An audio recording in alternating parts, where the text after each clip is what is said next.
Hello everyone, welcome to Temporary Art Lecture.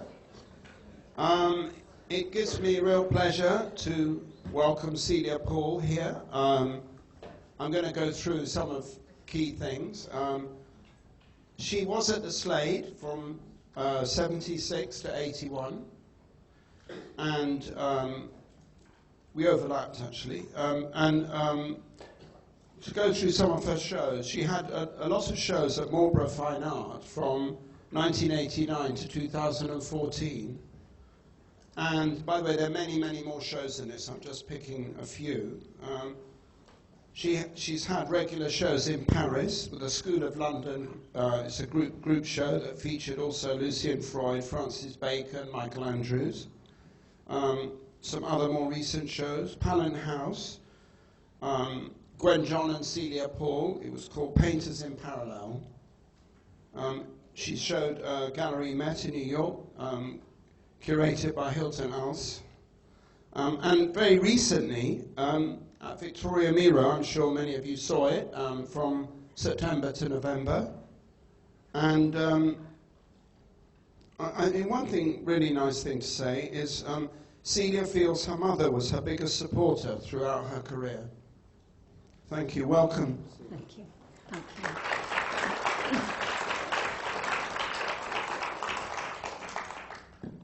you. I've got a very quiet voice, so I hope you can hear. But anyway, the first thing I'd like to say is that I'm not a portrait painter. If I'm anything, I'm an autobiographer and a chronicler of my life and my family's life. I've told my life in images. I'm drawn to painting rather than any other art form because the process of painting has always had meaning for me. Painting is like a handwritten letter with the character of the artist in the handwriting, adding something personal to the message of the image. It is the most personal art form. It is like the handprint on the Neolithic cave wall. Painting has a unique relation to time.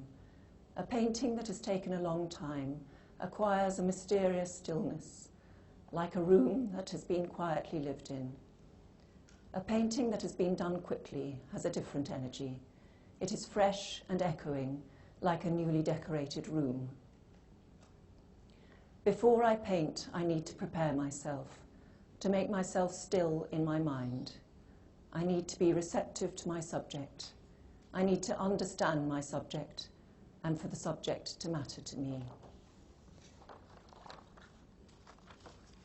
The first image I'd like to show you is called The House Where I Was Born. I was born in India to missionary parents, and I was the fourth of 5 daughters, all born in India. When I was 3 years old, I got leukemia. I think I brought it on myself. I was jealous that my younger sister had been born, and as I was passionate about my mother, it felt like the biggest loss. And I brought it on myself and refused to eat. And somehow this developed into leukemia.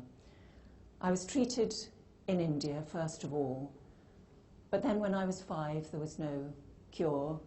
And so me and my family all came back to England so that I could be treated in Hammersmith Hospital.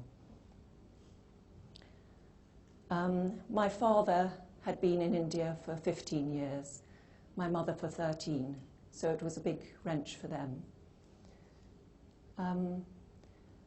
I didn't go back to India for another 40 years. I was 5 when I left, and I was 45 when I returned. I'd always had the image of the house where I was born in my mind, and I remembered the garden and beautiful flowers, and so I felt it was important to go back and visit it to make studies so that I could, when I got back to my studio in London, make a painting of the house. I booked my ticket to Trivandrum to be there for 3 weeks. I got so homesick that I came back after 4 days. I went to see the house on the morning of the day that I was to leave. I got there before 6 in the morning, before the sun had risen. And then as I was walking up through the trees of the theological seminary,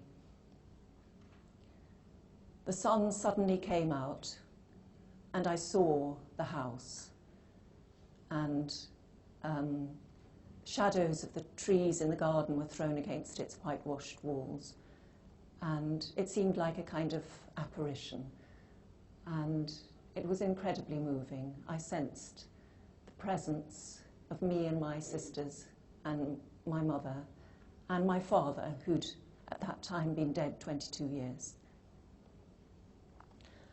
So when I got back to my studio in London, I made this painting, and it happened quite quickly for me to bring this about, because I had it so clearly in my mind.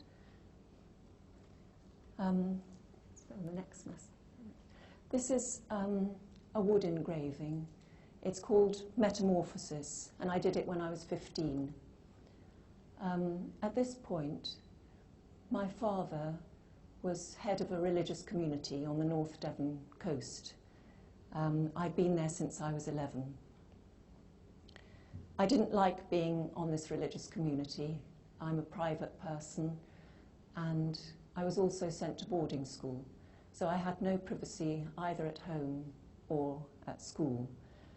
And I think I started to paint, to turn to art, as a way of kind of controlling my inner life and to gaining some kind of privacy. It was incredibly beautiful there. I was very, very influenced and inspired by nature. And I was very kind of fascinated by the kind of life cycle, how decay, how a flower bloomed and faded and then bloomed again. So this is an engraving on a beautiful little boxwood engraving block. It had a kind of lovely satiny surface, so it was a pleasure to work on it. And it's got a wasp's nest, an acanthus plant, a crow's wing, all kind of showing the cycle of life in my mind. It was one of the images that I took to the Slade to show to the professor, Lawrence Gowing. The boarding school I went to wasn't a good one, but it did have a very, very good art teacher, and she'd written to Lawrence, even though I was only 16. She suggested, as I wasn't interested in anything else, it might be good for me to go to art school. And Lawrence, being the great free spirit he was, gave me a place.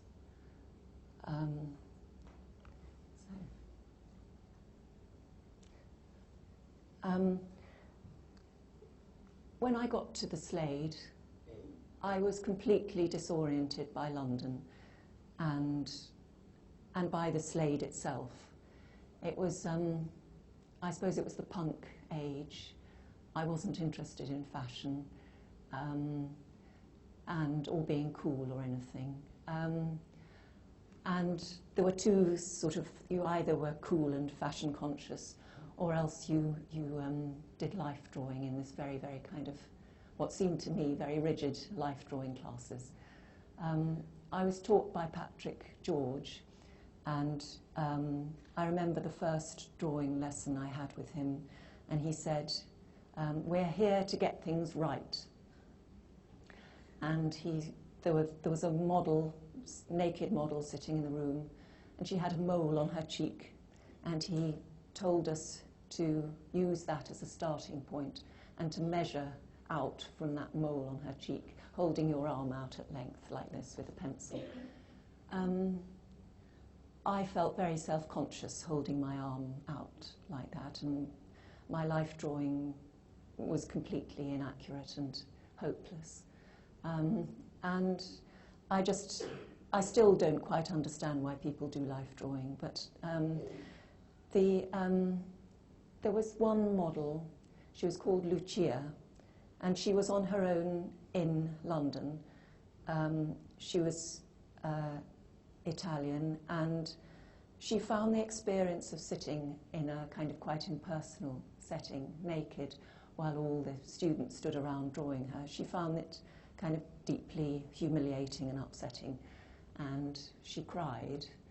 And somehow, because she showed her vulnerability, I was able to actually work from her and get some feeling into the drawing. And it made me realise that it's essential to me to actually feel something about a person if I'm going to do anything proper from them.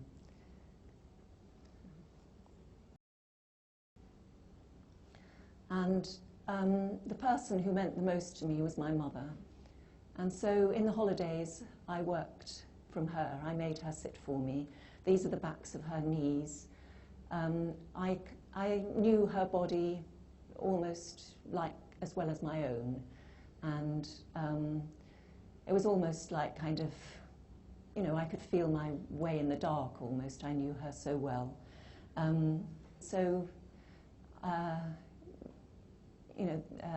I think these drawings have something tender and intimate about them that I couldn't have got from anybody I didn't know well. And this is her again, my mother. I asked her to lift her skirt, and I loved the shape of her legs, and they were very, very familiar to me.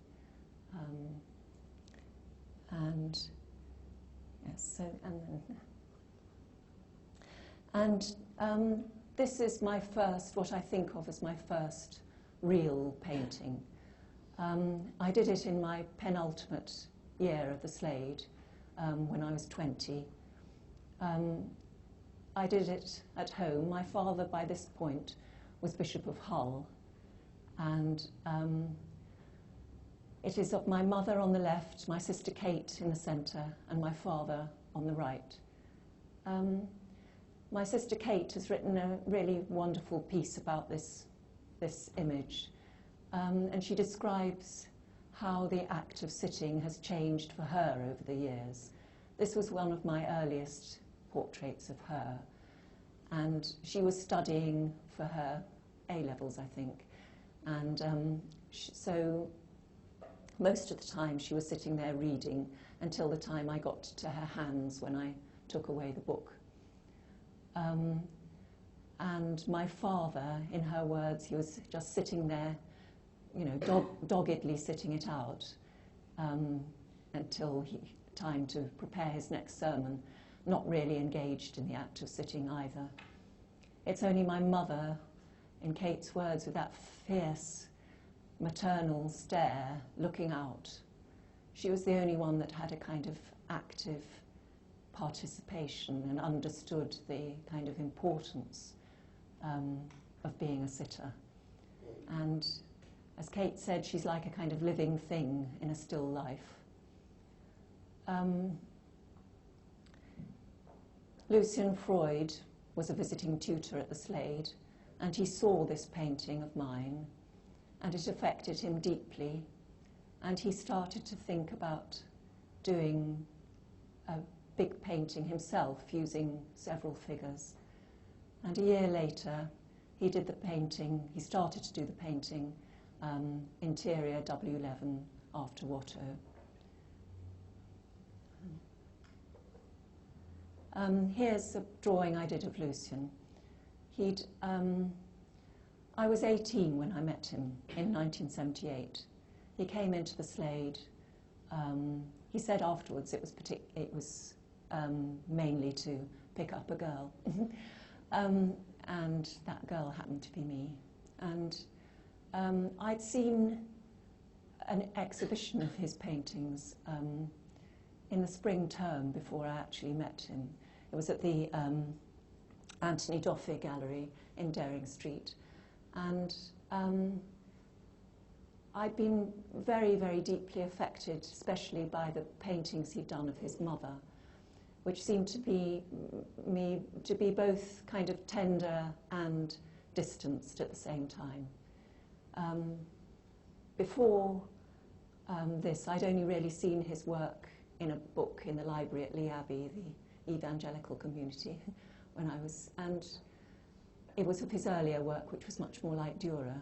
I was quite shocked by how raw his painting was, and I was also very inspired by him because not only did he work from people that he knew and was involved with, which was so very different to the Euston Road teachers that were teaching me at the Slade, who seemed to work from life models mainly.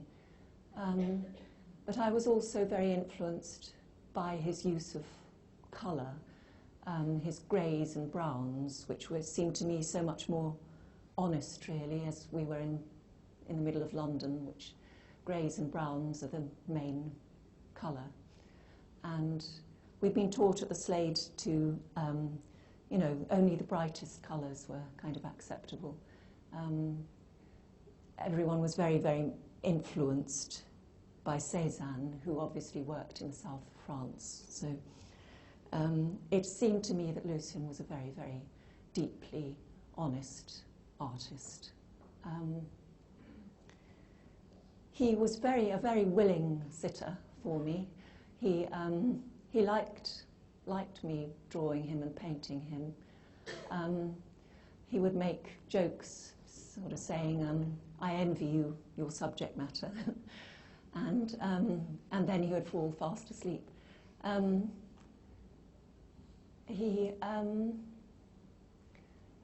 I never did a painting of him that worked, though. He didn't feel to me like my subject. I think I've always felt more drawn to working from women anyway, but I think I was more part of his drama rather than that he was part of mine.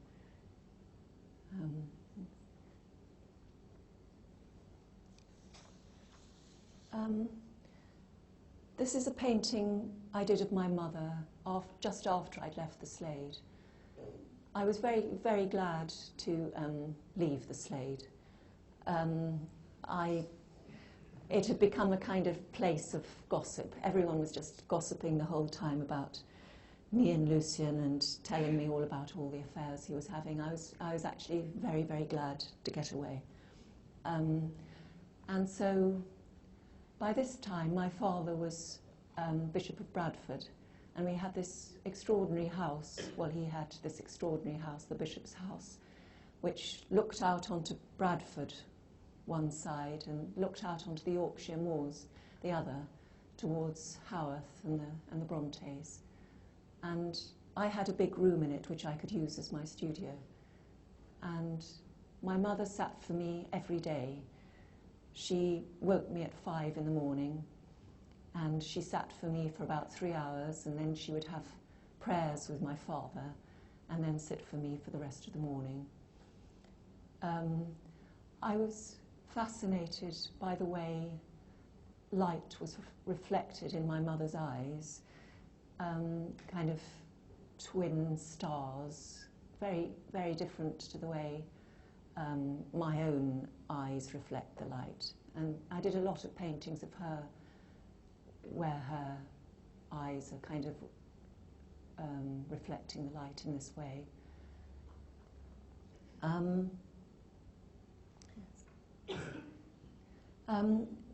This is a painting called My Mother as St. Bridget Dreaming. As you can see, the Yorkshire moors are behind her. I'd had a very deep experience seeing this Spanish exhibition at the Royal Academy, and I'd been very affected by a painting by Ribera, which was called Jacob's Dream. And in the foreground was this very, very kind of realistically realised figure of Jacob. lying down, dreaming. And behind him was this kind of Turner-esque, visionary kind of landscape where you could just about make out angels climbing up a ladder, which was his dream. And I felt that I wanted to do something that combined both the down-to-earth and the visionary.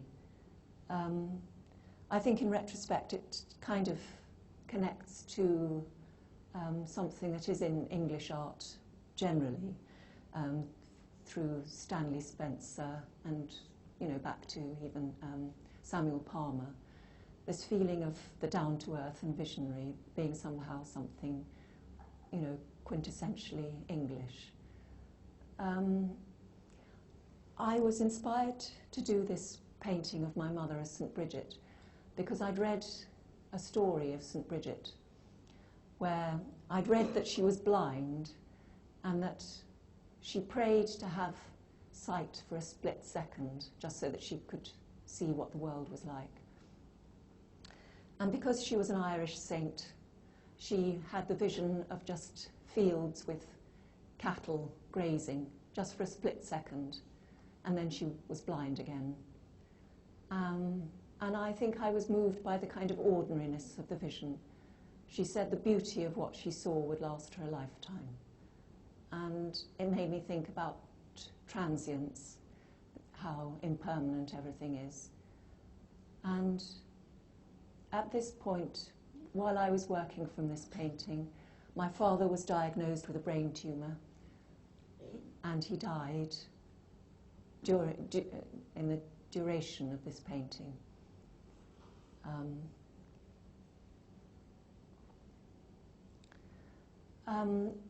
This is a painting of my family, my 4 sisters with my mother in the centre. I think it's about grief in a way. She's almost like our child in the centre, and it's almost like they're on a raft, you know, looking for some navigator. It was a very difficult time. During this time, I got pregnant by Lucien. I got pregnant deliberately because my mother I was worried about her. She was grieving so much, and she said that the thing that she loved most was looking after children, us all when we were little. And so I got pregnant so that she could look after my child. And I think I wanted to be working on a very, very ambitious painting during my pregnancy, so that when I actually gave birth, there would be no way I could give up, and that I would just have to carry on painting.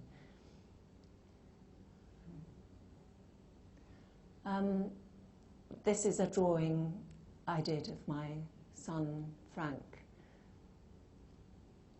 when he was a few weeks old, probably. It was returned to me along with lots of letters when Lucien's family were clearing out his house after his death in 2011. And it's signed by me to Lucien, love, Ceila. And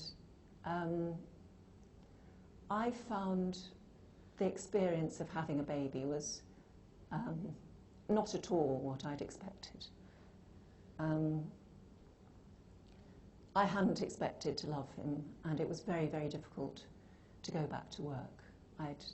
I you know, would have, in a way, just loved to have given up everything and look after him. But my family group painting was calling me, so I went back to my studio after just 3 weeks. And my mother was by this time living in a little house in Cambridge, and so I would commute up and down to Cambridge every other day. It was very difficult, and it was also difficult because it kind of unbalanced my relationship with Lucien as well. He'd been very, very loving to me all during my pregnancy, and he found my not being available so much difficult to handle. And I think, I mean, we split up when Frank was nearly 4 years old.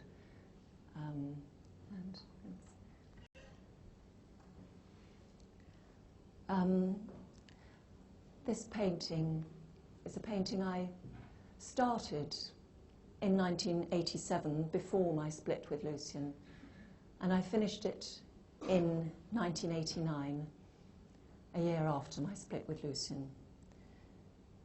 I was 28 when I decided to split with him, and I had been 18 when I'd met him, so it was 10 years. It was a difficult thing. He'd always been unfaithful to me, but in 1988 I realised that he was involved more seriously with somebody, and so it was my decision to split. But it was a difficult thing, and I'd started this painting with a lot of confidence. But then I became very demoralised after the split, and although I worked every day, it was difficult to carry on through the loss that I felt. But eventually I did, and I think somehow this painting is kind of charged with the loneliness I felt at the time. And this is a painting I did concurrently. It's also dated 1987 to 1989, and it's of my friend Lucy Astor reading. And I struggled with this image so much that actually when you actually see it, the paint on her face is about that thick. She'll be able to tell you how many books she read. Certainly she read War and Peace and the whole of Remembrance of Things Past by Proust. And I thought I would never finish it. But somehow I think there's a kind of silence that's built into it through the amount of time it took, so that actually the paint marks are almost like the marks on rings of a tree, showing how old it is.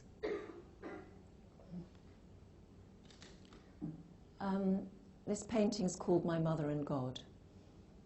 Ever since doing the one of my mother as St. Bridget, I'd wanted to do another painting that combined the down-to-earth with the visionary. And I wanted to do a painting that addressed my mother's faith, which was so central to her. And she was still grieving for my father at the time, and so I wondered how her faith could help her with this loss. And to me, the thing about death that's so devastating is that the character of the person, all that, their familiar gesture, their voice, their laugh is lost. And still can't fathom how the idea of heaven could have any kind of replacement for that loss. I tried to think of what was consoling in the world of nature, and I thought of light, kind of light in the darkness. So at the very top of the canvas is a ray of light which kind of signifies God. And I took a long time to get this painting going.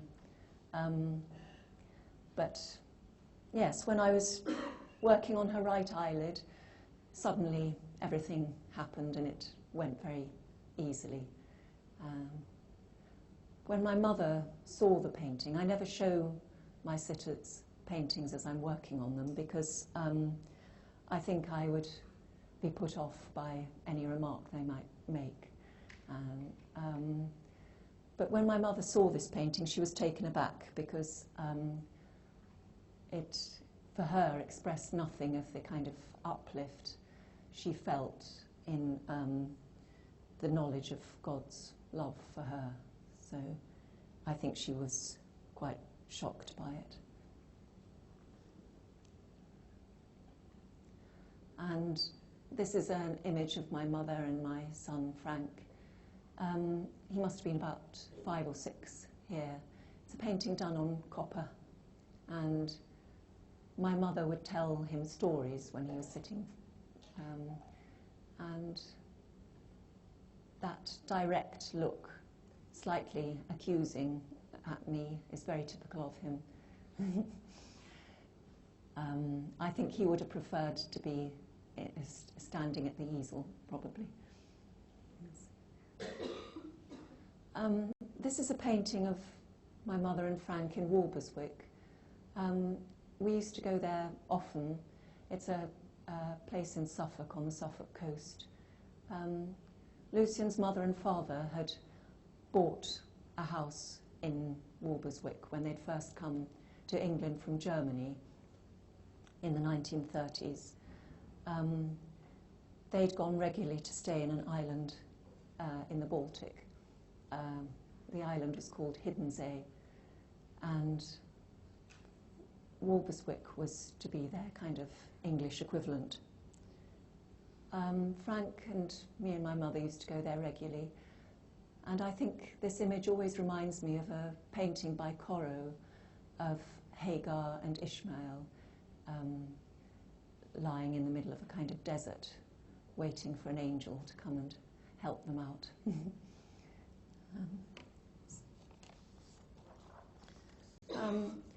This is a painting of my sister Kate and her little daughter Molly.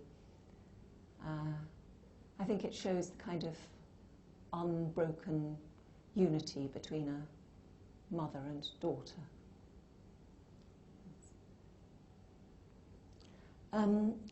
This is a painting called My Mother Looking Away. It was painted in the mid-1990s, and I felt at that point that the world suddenly changed. There seemed to be a big shift, not only in my life, but generally. People were saying that painting was dead, and there was an emphasis on conceptual art, which seemed to be the only kind of authentic art form accepted as such.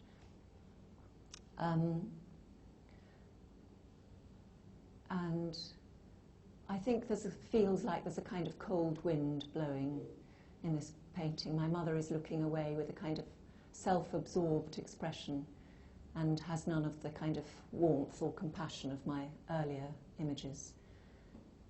And it was also at a time when Frank was becoming an adolescent and no longer the kind of cuddly little boy.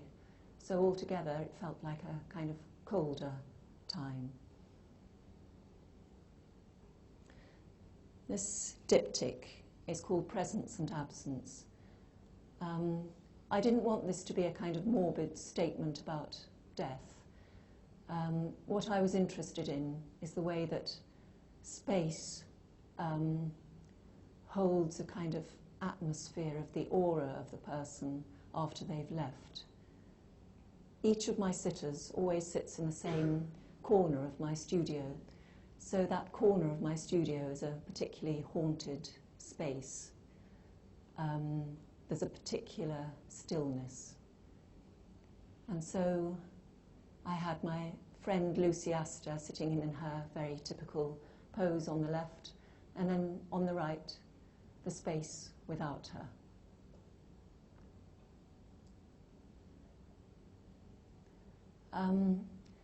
This is a painting called My Mother in the Centre of the Canvas. I placed the back of a canvas in my familiar corner of my studio and then did 2 paintings after it. Both backs of canvases, obviously, with the stretchers. And on top of one, I did a painting of my mother with this stretcher just visible. And then this forms a kind of pair with it, the canvas back, and perhaps if we can go back to the others as well. So the two placed together are quite an eerie presence and absence again. I think I was very keen in some way to justify the relevance of painting at this time. So my concerns were very conceptual, to show how actually painting can be a conceptual art form too.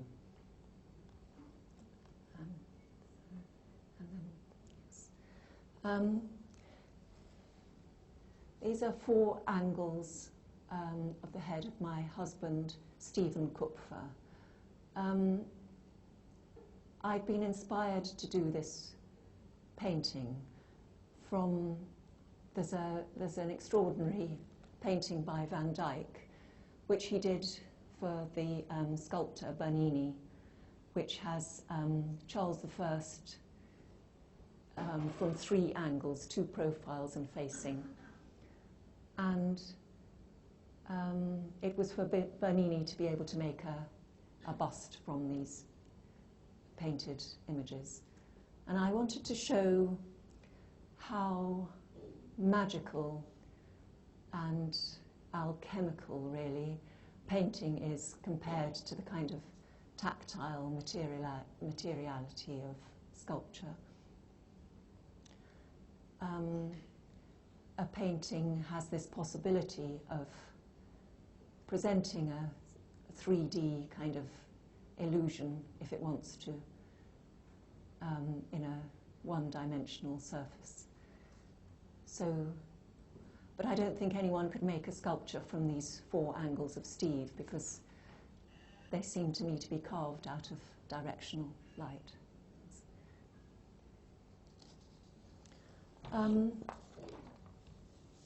This is a painting called My Little Mother.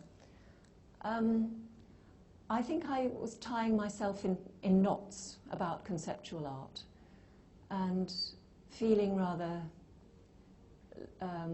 alienated by it.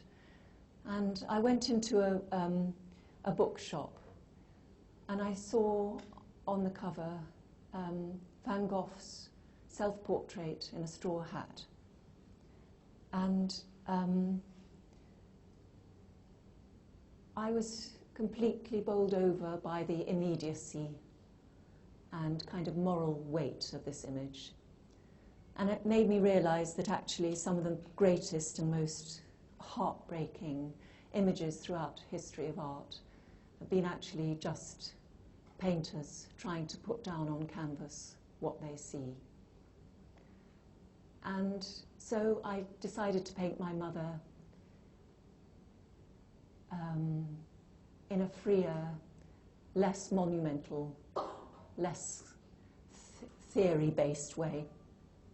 I reduced the scale of her, and she's lying on my bed looking towards me with this kind of beatific smile on her face.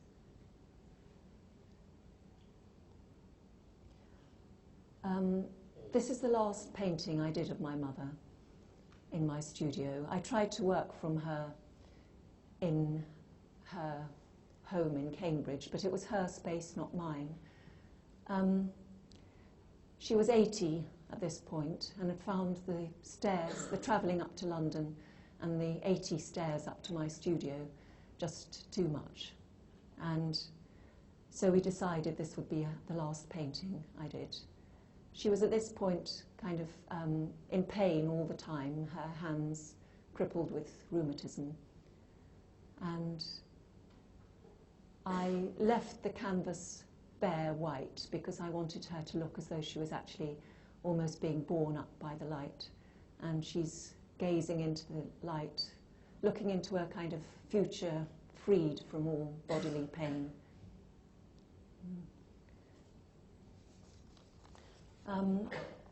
When my mother stopped sitting for me, it kind of coincided with Kate being able to sit for me again. I hadn't worked from her regularly for a while because she'd dedicated her time to her little girl Molly, but now her daughter had gone to secondary school, and so she had more time. So this is the first image I did of her after a long break. This is her in white. I've done a whole series of paintings of her in white, and I kind of envisage them as in a long line, being a kind of peaceful, kind of hallowed series. This is a much more recent one of her in 2015.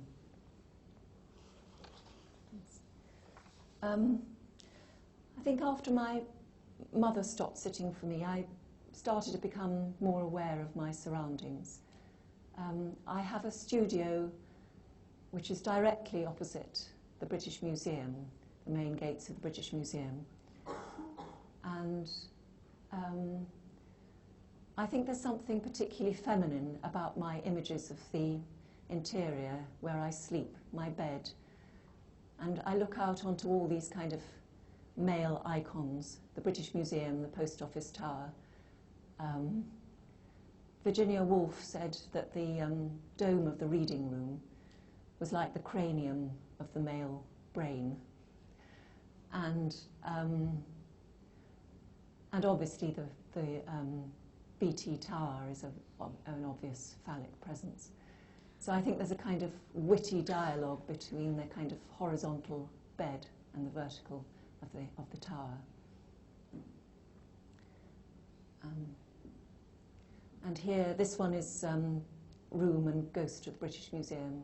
You can just vaguely make out the shape of the museum, a kind of haunted presence outside, haunting.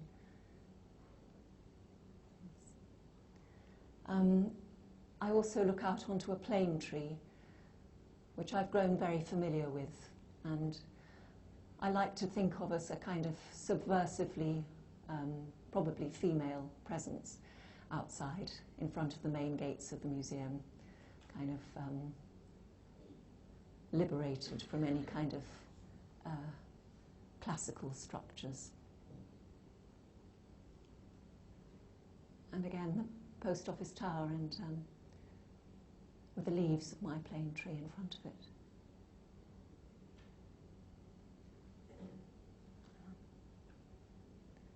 And here's what I look out onto the British Museum.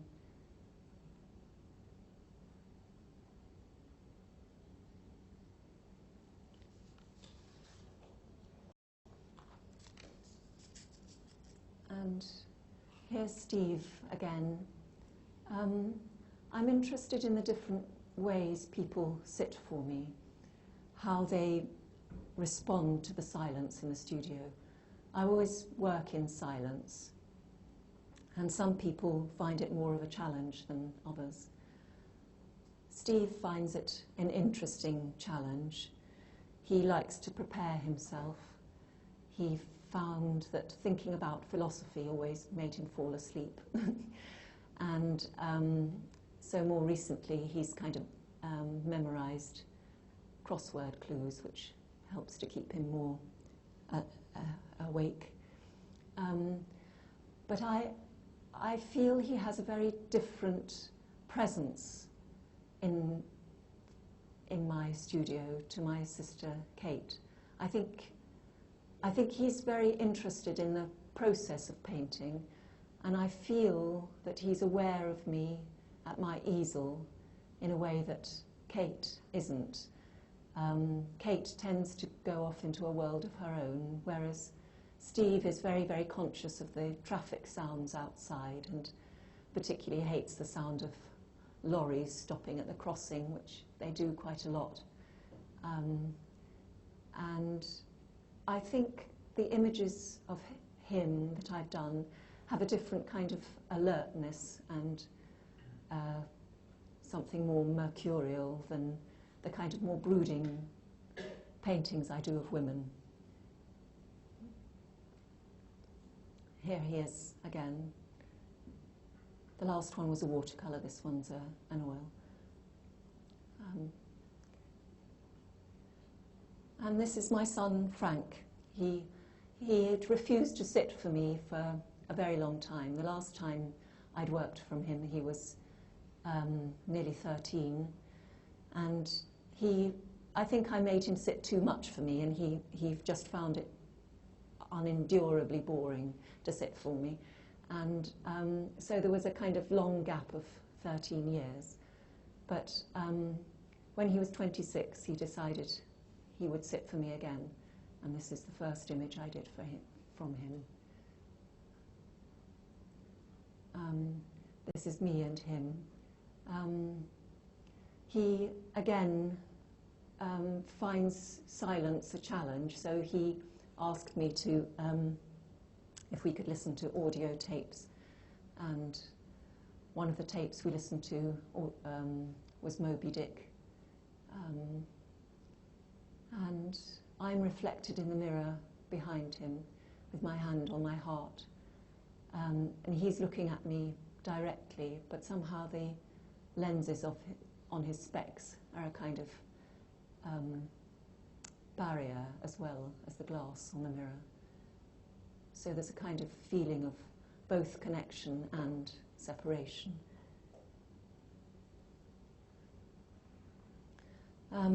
The title of this is Separation. There were 3 events in my life that made me think about separation in a more specific way than before. Steve was diagnosed with bladder cancer. It's now 6 years later, and he's fine. But at that time, the prognosis was not good. And Lucien had just died. Lucien had been a constant presence in my life. Even after the split, we met up regularly and met up with my son, well, our son, Frank. And so it was an it marked a stage in my life when he died. And I found I spent a lot of time in the Sainsbury wing in the National Gallery, looking at the religious paintings there, which are of the Madonna and Child mainly. I think I'm not religious, but I think coming from a religious background, I felt that I could try and do something that was personal and religious and that would have some kind of authenticity. I compared 2 paintings. One is, it's a tiny painting, I'm sure you all know it, of School of Robert Campin of the Madonna and Child. They're by a little flickering fire, and it's an image of complete unity. The mother and son, they actually have their lips touching. And I compared this with a painting by Antonello da Messina, The Crucifixion, where there's an impossibly long cross which divides Mary at the foot of the cross from her son at the top. And so I decided to do a series of paintings, 14 paintings, around this theme of separation, and almost like stations of the cross, which are 14, as you know, and from Mary's point of view. There are 3 key paintings, I think, in this series. This one is the Annunciation, and it's set, as you can see, in my room, and it's the only one that's really at all like a self-portrait. It's of me as my much younger self before I became a mother in my room, turning to face the light. And this is mother and child. She's protecting the child from the cold world outside by the warmth of her body and her beautiful drapes. And here's the crucifixion, how separate Mary is to Christ. And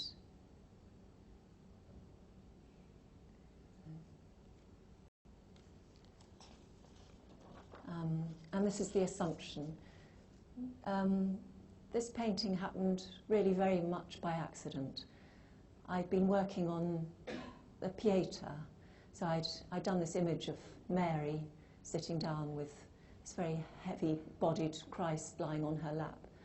And I was pleased with the image, but I had this feeling that it was a bit illustrative.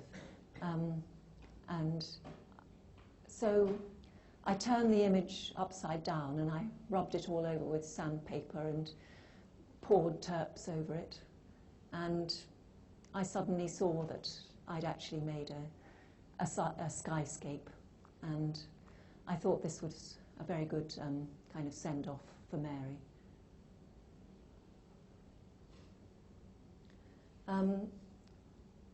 This one's a watercolour, a big watercolour of me and my 4 sisters. I've let the watercolour paint drip because I wanted to kind of show the verticality of the surface of the paper. Paper is an incredibly beautiful material to work on, especially smooth white paper, so that it's almost like I'm carving the forms into the paper, where I've left blank patches of unpainted material on the forms of my sisters. It almost looks like they're highlighted with white paint. I wanted also to think about identity in this image. As you know, I'm one of 5 sisters. We've always been kind of compared to each other, which is an unsettling thing for all of us. You know, wondering who we are on our own, actually. And I wanted to kind of think about portraiture in general, what it is that makes a person uniquely themselves, and realise that it's got a lot to do with the way they hold their heads and their hands. So I wanted to explore this in this image. When I was a young woman, I never could paint a self-portrait.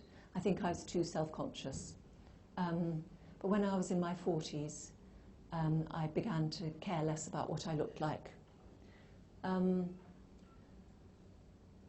I did some images, some self-portraits that have deeply embarrassed me with their kind of earnestness.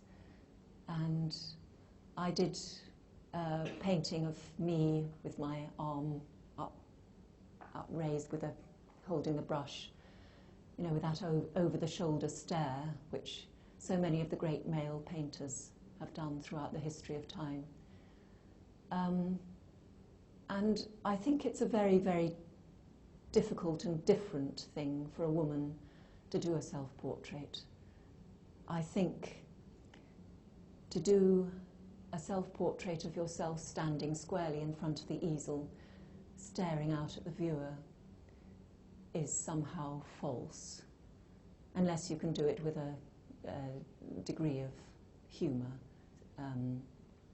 intentional humour. And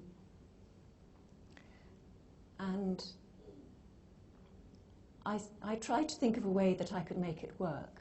And as I'm one of 5 sisters, I suddenly thought, well, maybe if I did a series of 5, it would work. And in fact, I did a series of 5, calling each by the name of a month.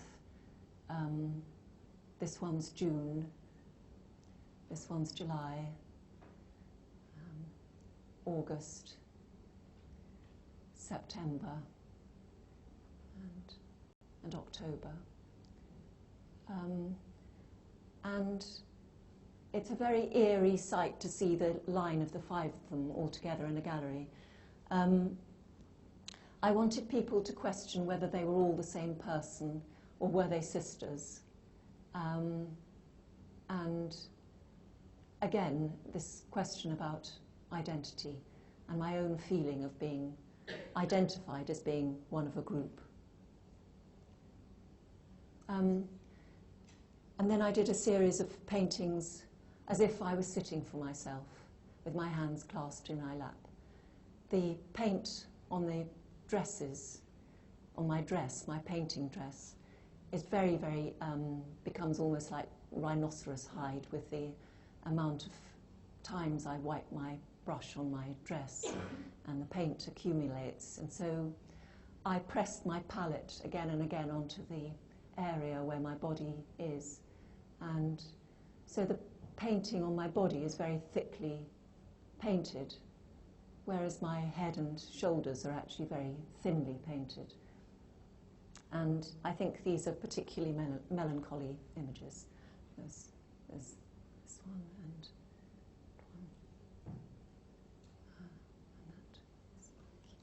one. And then at this point, my life began to feel in flux. My mother was taken ill with pneumonia and was sent to hospital. She quickly developed dementia. Everything seemed to become unconsoling where it had been consoling, and the structure started to go in my life. And so I felt that what would be the equivalent of that, and I thought of water. So I did a series of paintings of the sea and of a stream as well. Just everything flowed. Perhaps we can go through those images separately.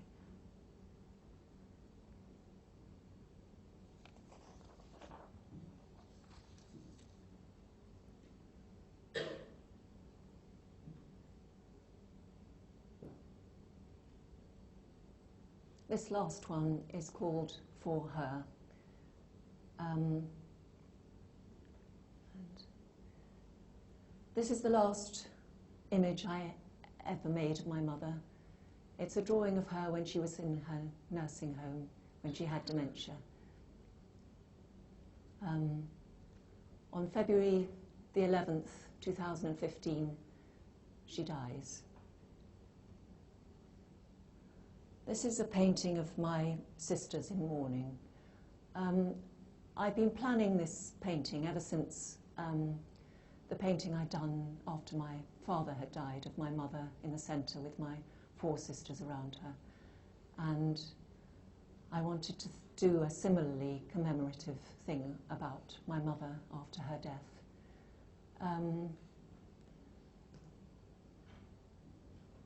I feel that I'd wanted to do a painting the same size as this painting by Matisse called Le Buisson, which measures 149 by 149 centimetres. I'd wanted my sisters to be like a rose bush, each a kind of individual bloom, but with a uniting stem of the family experience.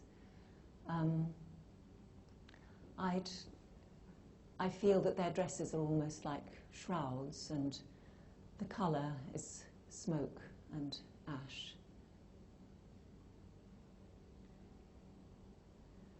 And this is a drawing of my 9-month-old granddaughter, Eve Pamela. My mother's name was Pamela, and my son, Frank,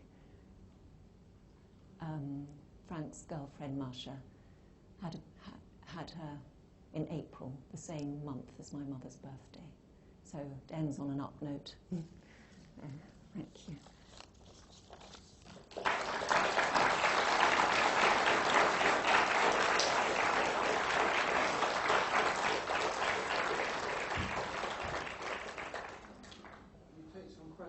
Yes.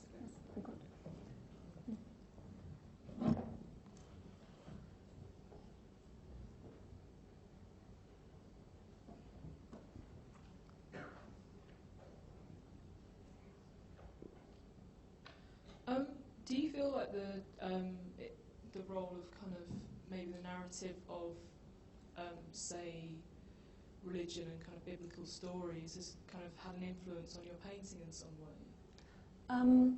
Yes, very, very definitely. It's hard to say how, because I come from a religious family, and so, you know, from the very beginning, you know, prayers were very much part of my life. I don't believe myself. I don't think. I certainly don't go to church. What I don't like about religion is the kind of exclusivity of it. That I don't belong to any club myself, but prayer is certainly part of my life still.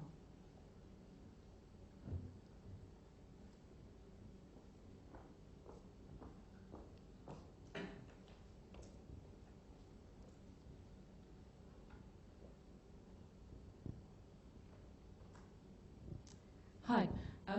I was wondering if you could say a bit about the way, it seemed to me like you kind of exaggerate the female form when you paint, or like the kind of the body becomes very kind of bodily and kind of heavy. And I don't know, looking at you and looking at your self-portrait, there seems to be some sort of a, I don't know, I'm just interested in like why that is.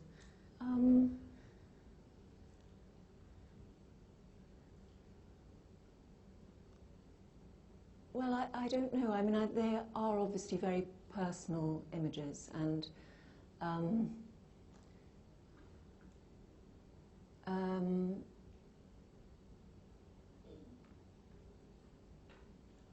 I suppose I wanted to, in the paintings of myself particularly, kind of emphasize the difference between the body and the head. And so maybe I've weighted it more for that reason. But it's an interesting question. I'll have to think more about it. Thank you. It's just because I feel it really has something like very emotional kind of impact, and I can't quite work out why that is or what that is, but so yeah, I don't know, but thanks.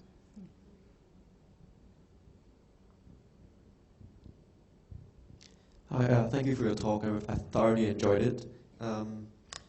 You mentioned that the space holds the aura of the person who was there, and I noticed that some of your paintings, you painted the background, the space where the sitter was very thoroughly, but in some other paintings, you painted the sitter against a white plain background. So may I know what is the reason for that, and how important do you think the space is? I think it's very important. I mean, I think, like that last image of my mother, which I left blank, I wanted it to be a kind of spiritual space, whereas I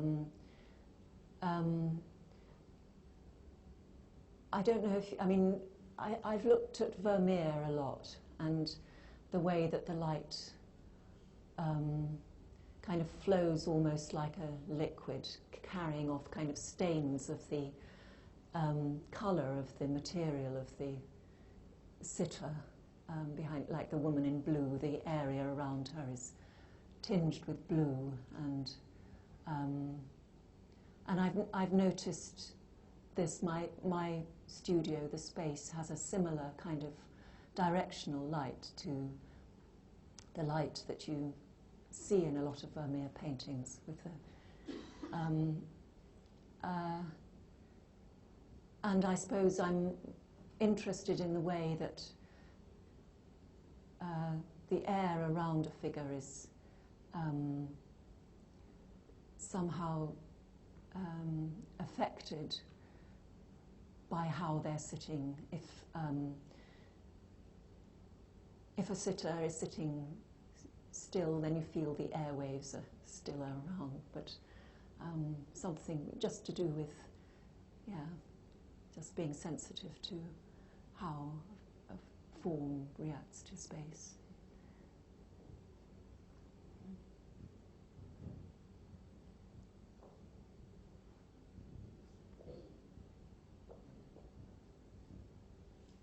I'd just like to ask you about the kind of length of time you spend on them. The Annunciation, that very beautiful yellow one with the window and the cross.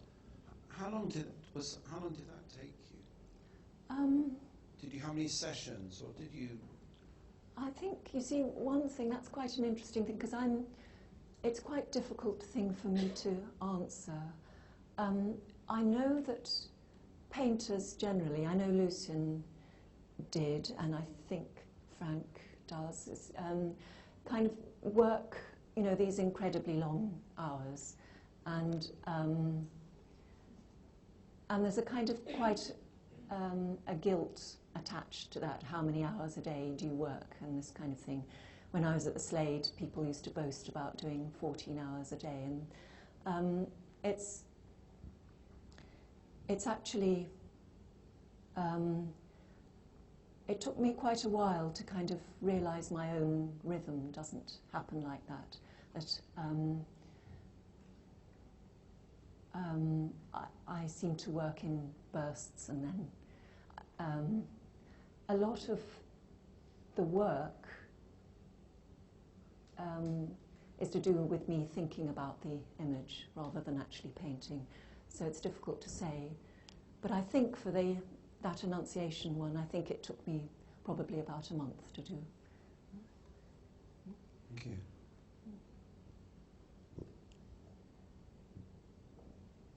I thought it was much quicker, actually.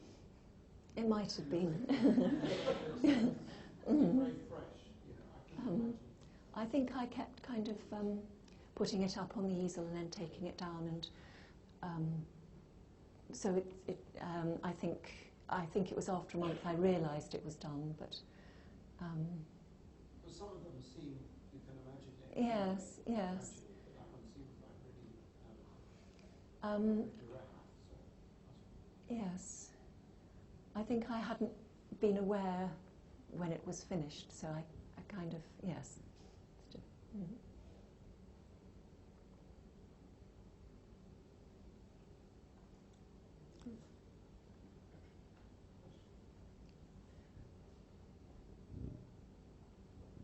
Thank you. It's really beautiful work.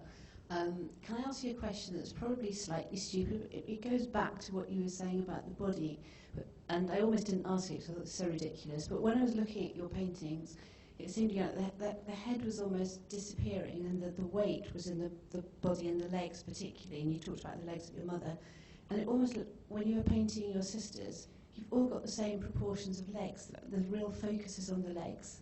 And is there something really distinctive or that fascinates you about the legs or the shape of the legs?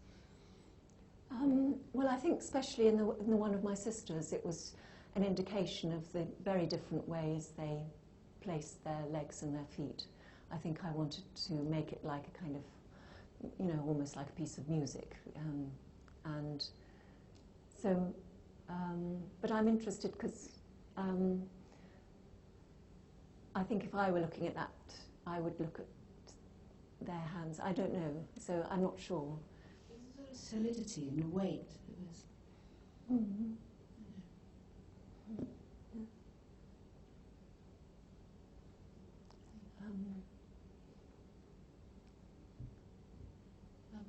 Can I just ask a question, because I know your exhibition with Gwen John, the more I looked at all the wonderful paintings of women, you know, I was thinking that actually Gwen John's oeuvre is nearly all paintings of women, actually, and I just wondered if you have a feeling of affinity with Gwen John. Yes, very much, and from all sorts of ways. But I think the difference, though, I feel, is that I think Gwen wasn't so interested in ageing. And I think that's something I'm very particularly interested in, the ageing process, probably mainly in women, which her sitters are very, very usually young women, aren't they? But think there are some sort of nuns. But I mean, they're based on young women. I mean, yes, and yes, they're beautiful. Yeah. Mm.